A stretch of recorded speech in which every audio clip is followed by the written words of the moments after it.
श्री स्वामी समर्थ आणि एक गरीब परिवार. महाराष्ट्रातील एका छोट्याशा गावात रामू नावाचा एक गरीब शेतमजूर राहत होता. त्याची पत्नी सीता आणि 2 लहान मुले होती. घर मातीचे, छप्पर गवताचे आणि रोज मिळेल त्या मजुरीवर त्यांचा संसार चालत असे. अनेक दिवस असेही जात की घरात 2 वेळचे अन्न मिळणे कठीण होई.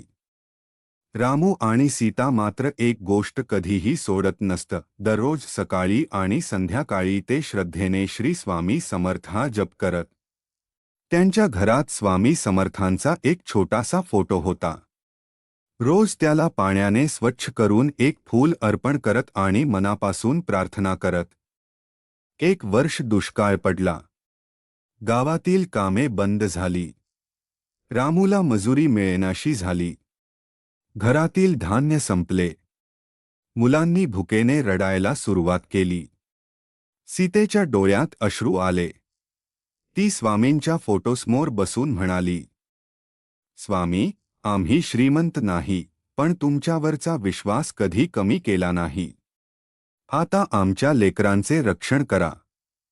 त्या रात्री रामूला स्वप्न पडले. स्वप्नात श्री स्वामी समर्थ तेजस्वी रूपात दिसले. त्यांनी प्रेमाने सांगितले, भिऊ नकोस, मी तुझ्या पाठीशी आहे. उद्या सकाळी गावाच्या बाहेर असलेल्या जुन्या वडाच्या झाडाजवळ जा. पहाटे रामू उठला. त्याने स्वप्न पत्नीला सांगितले. दोघांनी स्वामींचे नाव घेतले आणि वडाच्या झाडाजवळ गेले. तिथे एक वृद्ध गृहस्थ बैलगाडीसह उभे होते. त्यांनी रामूला विचारले, काम करशील का? माझ्या शेतात विश्वासू माणूस हवा आहे. रामूने लगेच होकार दिला. त्या दिवसापासून त्याला नियमित काम मिळाले. मजुरीही चांगली मिळू लागली. घरात पुन्हा आनंद परतला. काही महिन्यांनी त्या वृद्ध गृहस्थांनी रामूच्या प्रामाणिकपणामुळे त्याला शेती करण्यासाठी थोडी जमीन दिली.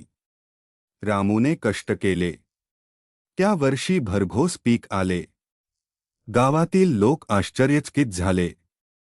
रामू मात्र म्हणत असे, हे माझे नाही, ही श्री स्वामी समर्थांची कृपा आहे. काळ पुढे सरकत गेला. रामूची परिस्थिती सुधारली. पण त्याने गरिबांना मदत करणे कधी सोडले नाही. दर गुरुवारी तो गरजू लोकांना अन्नदान करू लागला. प्रत्येकाला तो एक संदेश देत असे, कठीण काळ कायम राहत नाही. श्रद्धा, प्रामाणिकपणा आणि कष्ट यांची साथ असेल तर स्वामी समर्थ योग्य वेळी मार्ग दाखवतात. एके दिवशी तो पुन्हा त्या जुन्या वडाच्या झाडाजवळ गेला. त्याला ते वृद्ध गृहस्थ पुन्हा कधीच दिसले नाहीत. गावातील लोक म्हणाले की तिथे अनेक वर्षांपासून कोणी राहत नाही. रामूच्या मनात विचार आला, हे साधे वृद्ध नव्हते, ही स्वामींचीच कृपा होती. रामू आणि त्याचे कुटुंब आयुष्यभर स्वामी समर्थांच्या भक्तीत राहिले. त्यांच्या घरात सुख, समाधान आणि सेवा यांचा वास राहिला. त्यांनी संपत्तीपेक्षा श्रद्धेला मोठे मानले आणि प्रत्येक संकटात स्वामींचे नाव घेतले.